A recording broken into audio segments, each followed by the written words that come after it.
Alright, so Battles of Legend Monstrous Revenge openings were yesterday, so now we know the entire set, and today we're going to be talking about the top 5 cards coming out of the set. Of course, make sure to share your thoughts in the comments down below, and like the video if you liked it. It really helps the channel, plus I love reading all of you guys' thoughts. So yeah. First up, we're gonna go over some of the new cards, then we're gonna cover some of the reprints, and then at the end I have some honorable mentions because some reprints are kind of cool. And let me just start off by saying that overall, I feel like they've done quite a decent job with this reprint set. I feel like some of the reprints are going to be really sought after, and they made some good choices. So yeah, as much as there might be some things over here that I disagree with, for example, the most notable one is the fact that they didn't reprint Super Factorial. That's probably the only one, because they did reprint something else, which is Mathemax Sigma, but now I'm getting ahead of myself. So let's just start off with some of the cards that are new, and I have them pulled up over here, so we're gonna go through them. First, we have Assault Synchron, and I already mentioned this card a bit, and it was really hyped on their site because it's direct synchro support. It's a tuner that special summons itself. That's like the most important thing you need to know about it. And in Duelist Nexus, supposedly more synchro stuff is dropping, and overall I feel like this card is going to make a huge difference for a lot of synchro decks. So during your main phase, you can special summon it and you take 700 damage, and then you're locked into special summoning synchro monsters while this card is face up in the monster zone. And then it has another effect where if a face up dragon synchro monster you control is tributed or banished, you can banish this card from your grave, you can target one of those monsters, special summon it, and it cannot be done during the damage step. So both of the effects, of course, can be used in the turn, and just overall, I think this card is going to cause some havoc. So I feel like it's worth mentioning it on this list. And the next one, I'm personally most hyped about because it's so interesting. It reminds me of Small World because you need to really think how the card is going to work. And it's also a quick play spell card. So some people are kind of memeing saying that this is like a custom card pretty much. Basically, you tribute a light or dark monster. You special summon one light or dark monster with the same original type and level, but it needs to be different original attribute. And it can be done from either your hand or extra deck. So right now, people started coming up with different combinations. One of the most notable ones I've heard is Grangignol and Dragoon, which is really nice. And the fact that this is a quick play spell card, it pretty much reminds me of like Super Polymerization in the battle phase where you just do everything and then you like drop Super Poly on top of it. So Duality just seems like kind of a busted card. I really want to get my hands on it. I feel like it's something you need to have. And it also has a second effect where during your main phase you can banish it. You can target one light and dark monster. You banish it from the grave, you target both in the grave, you shuffle both into the deck, and then you draw one card. So it's like a weird powered up chaos space. I don't know, I think it's really, really cool, and I would love to hear if you came up with any more combinations. I haven't done a deep dive into this.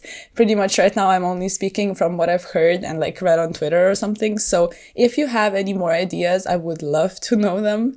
And moving on to the next card, I wanted to talk about Link Decoder. So this was very much popular in the OCG, in the Mathemax deck, probably still is because over there they don't have the same hits as us. Link Decoder is a Link one that requires one level 4 or lower Cyberse monster. And just overall, I feel like Link ones are very low-key, or maybe not so low-key, just becoming way too busted. I feel like the second an archetype or a type, like over here for Cyberse monsters, gets a Link one, it kind of becomes an issue because it just makes it way too easy for you to normal summon something like a Defensor, go into Decoder, start with your entire combo. And in the OCG, they've been doing some pretty busted things with the help of this card and just overall Cyberse cards in the Mathemax deck. So it's kind of busted, and we'll see what kind of impact it has over here. So as for the effect, if this card is sent to the grave as link material for a Cyberse monster with 2300 or more attack, which is like pretty much every single monster in that deck, like you can use it for Chance Code, you can use it for Heat Soul, for example.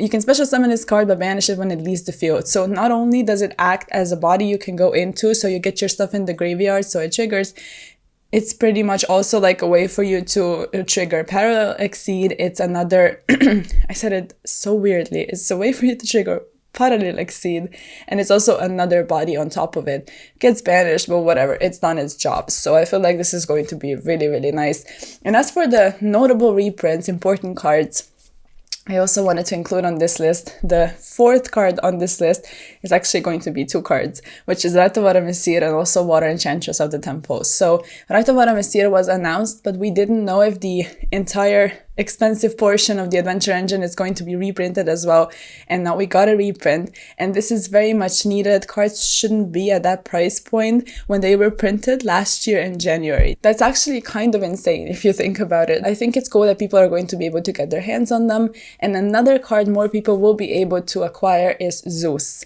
Zeus came out as a reprint in one of the, I think it was the tins, and it was about 15 euros or dollars. Just you could get it, and it's been 15 for like some time, and then it went up in price, and right now it's almost double the price. And I feel like it's unfair to people who really want to play it, because it's just such a good generic extra deck card. And I've been talking a lot about Zeus, just hyping it up and saying how good it is and how people should have the chance to get extra deck staples, because I don't think it's fair that, you know, a good generic monster is basically paywalled to a lot of the player base. So that reprint is great. And now I have written down some important reprints I wanted to talk about. I don't want to miss anything. I don't want to forget anything. So the first couple of ones are just going to be because they were at a bigger price point, and now the reprint is going to drop their price, which is going to be Telernai Ptolemaeus, Aratama, Foxytoon, Ibli, and also Mathmex Sigma. I feel like all of these were chosen really well. Super Polymerization, another one of them. There's a lot of printings of this card, but we want to have more copies on the market. And as for also Welcome Labyrinth, let's not forget that. But the last card I wanted to talk about over here is going to be the Quarter Century Dark Arm Dragon.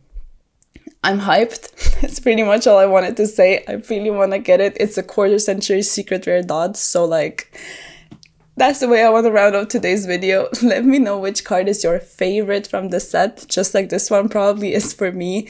And if you like this video, just make sure to give it a like. Also check out all the other social media. Make sure to sub so you're always notified when I post. Also ding the bell. And that's pretty much it. I'll see you guys in the next video. Bye.